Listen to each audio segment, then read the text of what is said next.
मेरे बच्चे, मैं तुम्हारी माँ काली तुम्हें कुछ बताना चाहती हूँ। क्या तुम्हारे पास आज मेरे लिए थोड़ा समय है? यदि हाँ, तो तुम मेरी बात को पूरा सुनना, तभी समझ पाओगे कि मैं तुमसे क्या कहना चाहती हूँ। और मेरी बात को पूर्ण रूप से समझना तुम्हारे लिए अत्यंत आवश्यक है। तभी तुमको समझ में आएगा कि तुमको क्या, कब, कैसे करना है और कौन सा कार्य सही, कौन सा कार्य गलत है। यदि तुम यह समझ जाओगे तो जीवन में निश्चित ही आगे बढ़ते कदम गलत मार्ग पर नहीं जाएंगे। साथ ही तुमको पूर्ण ज्ञान भी होगा, जिससे कि तुम जीवन भर सुख भोग कर मोक्ष प्राप्त करोगे। और तुम्हारे जीवन का असली सार है उस शक्ति को समझना बहुत जरूरी है, जो तुम्हारे साथ तो है, परंतु तुम्हें साधारण आँखों से दिखाई नहीं देगी। उसे तुम महसूस तो कर सकते हो, लेकिन देख नहीं सकते। यदि देखना चाहते हो तो तुम देख सकते हो, लेकिन तुम्हें उस शक्ति को देखने के लिए मन की आँखों की आवश्यकता होगी। तो मन की आँखों से उस शक्ति को देख सकते हो। उस शक्ति को केवल देख सकता है जिसके अंदर यह कुछ गुण होते हैं। संसार में तुम केवल इन बातों को समझो, जिस प्रकार मैं पार्वती माँ, काली माँ के रूप में तुम्हारे समक्ष तुमसे मिलती हूँ, उसी प्रकार जीवन में कौन सा व्यक्ति किस रूप में आकर तुम्हें मिलता है, तुम्हें उसके असली रूप को पहचानना होगा। क्योंकि कोई भी ऐसा व्यक्ति जो तुम्हारे जीवन को संवार सकता है या बिगाड़ सकता है, उसके हृदय पर निर्भर करता है। और तुम्हें वह चीज पहचानना बहुत जरूरी है। किसी के साथ रहने से तुम्हारा मान सम्मान बढ़ता है, तो तुम समझ लो कि वह व्यक्ति तुम्हारे जीवन में एक भगवान के समान है। क्योंकि ऐसा व्यक्ति निश्चित ही अच्छे कार्य करता होगा। दूसरा, यदि तुम किसी ऐसे व्यक्ति के साथ रहते हो, उसके साथ रहने पर तुम्हारा सम्मान गिरने लगे, तो ऐसे व्यक्ति का साथ तुरंत छोड़ दो। क्योंकि वह व्यक्ति जो दूसरों की नजरों से गिरा हुआ है या दूसरे उसे सही नहीं समझते, यदि तुम उसके साथ रहोगे तो निश्चित ही तुम भी वैसे ही बन जाओगे। जिस प्रकार एक चोर महापंडित के साथ एक साल रहे तो वह पंडित के सभी गुणों को अपना लेता है, उसी प्रकार जो जिसके साथ रहता है वैसा ही बन जाता है। क्योंकि साफ पानी में तुम जिस चीज को मिला दोगे उसका रंग वैसा ही हो जाएगा। दूध को मिलाओगे तो सफेद हो जाएगा, लाल रंग को मिलाओगे तो लाल हो जाएगा, पीले रंग को मिलाओगे तो पीला हो जाएगा। यदि तुम उसमें राख मिला दोगे तो निश्चित ही वह काला और बेकार हो जाएगा। इसी तरह तुम्हारा जीवन है, तुम्हारा साथ किसी के स्पर्श से गंदा ना हो, उससे बचना तुम्हें बहुत जरूरी है। क्योंकि जीवन में सही वही है जिसे लोग सही समझते हैं। यदि तुम सही होकर भी किसी गलत के साथ रह रहे हो, तब भी तुम्हें लोग सही नहीं समझेंगे।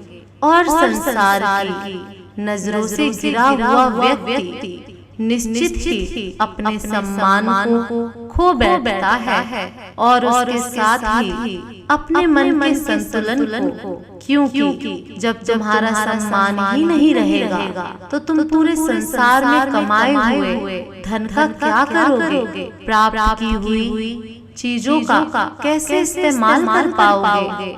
संसार के लोगों की नजरों में सही होकर भी गलत हो जाता है और अच्छा होकर भी बुरा हो जाता है। इसलिए यदि तुम सही हो तो सही दिखना भी पड़ेगा। जीवन में पैसे कमाए भी जाते हैं और खर्च हो जाते हैं, लेकिन तुम्हारा कमाया हुआ असली धन केवल तुम्हारा आचरण है। जिसने आचरण को सही रख लिया उसने जीवन में सबसे बड़ी धन दौलत को कमा लिया। अब निर्भर तुम पर करता है कि तुम अपने लिए क्या चुनोगे। जय मां काली, तुम्हारा कल्याण हो। मेरे बच्चे, तुम्हें यदि मेरा संदेश प्राप्त हुआ है तो यूं ही प्राप्त नहीं हुआ, बल्कि एक बहुत बड़े उद्देश्य से मैं तुम्हारे पास आई हूँ।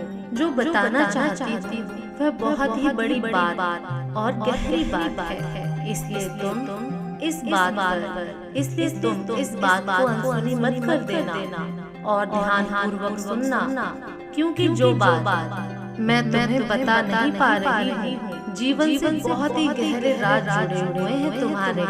क्योंकि यदि तुमने इस राज में थोड़ी सी भी कोई ऐसी गलती कर दी कि तुमने जाने अनजाने में ही सही, लेकिन जो बातें मैं बताने वाली हूँ उनमें से एक ही गलती तुम्हारे जीवन को बहुत भारी पड़ सकती है। कि तुम जो कर रहे हो वह कुछ बातों को ध्यान में रखना तुम्हारे लिए बहुत जरूरी है। क्योंकि यदि तुम इन गलतियों को करते हो तो तुम्हें मेरे क्रोध का सामना करना पड़ सकता है।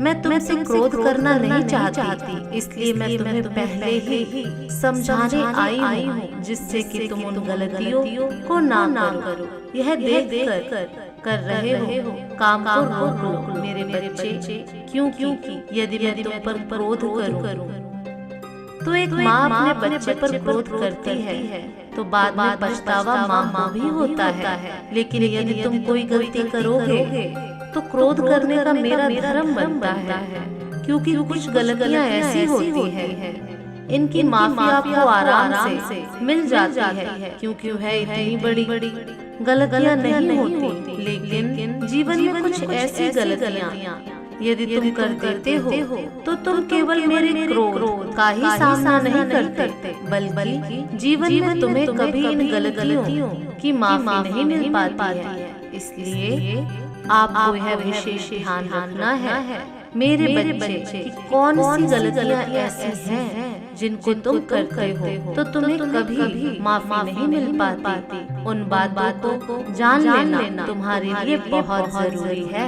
सबसे पहली गलती इस संसार में छोटी कन्या कुंवारी जो रहती है 10 साल की उम्र, यदि तुम उसका अपमान करते हो, उस पर क्रोध करते हो, उसे अपशब्द बोलते हो, तो यह तुम्हें नहीं करना। उसकी इज्जत करनी है, उसका मान सम्मान तुम्हें रखना बहुत जरूरी है, क्योंकि साक्षात वह मेरा रूप होती है। इसलिए आगे ध्यान रखना कि तुम कभी भी ऐसी कन्या जो बहुत छोटी हो कभी भी उनका अपमान नहीं करना, निरादर नहीं करना। दूसरा, तुम इस बात का ध्यान रखना कि यदि तुम्हारे घर के सामने कोई तुमसे मदद मांगने आता है तो तुम उसे गलती से भी कभी मना मत करना, ना ही तुम उसे अनदेखा करना।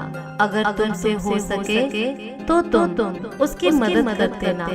अगर तुमसे मदद ना हो पाए तो तुम आराम से प्रेम से उसे समझाना कि तुम उसकी मदद के योग्य नहीं हो। लेकिन किसी को भी अपने घर पर आए हुए व्यक्ति को या किसी भी इंसान को तुम गलती धुतकार कर भगा देते हो तो ऐसी गलती तुम्हारी मेरे क्रोध का कारण बनती है, क्योंकि किसी से मदद मांगने तभी कोई आता है जब किसी के योग्य हो जाता है। और तीसरी बात, यदि तुम अपनी माँ का अपमान करते हो तो साक्षात तुम मेरा अपमान करते हो।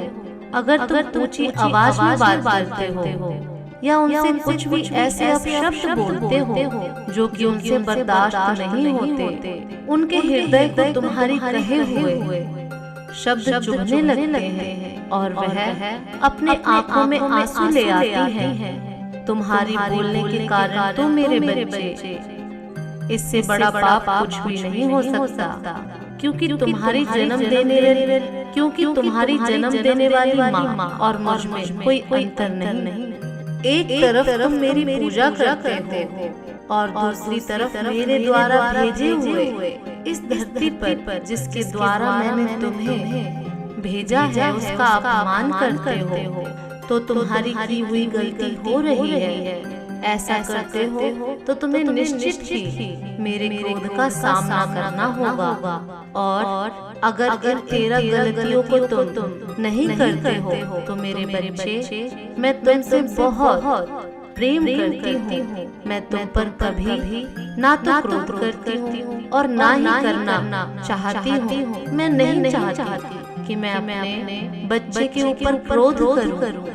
मैं हमेशा तुमसे प्रेम करती थी मेरे बच्चे, और हमेशा तुमसे प्रेम करती रहूंगी। बस कोई गलती मत करना, मैं फिर आऊंगी तुमसे मिलने। सदा खुश रहो मेरे बच्चे।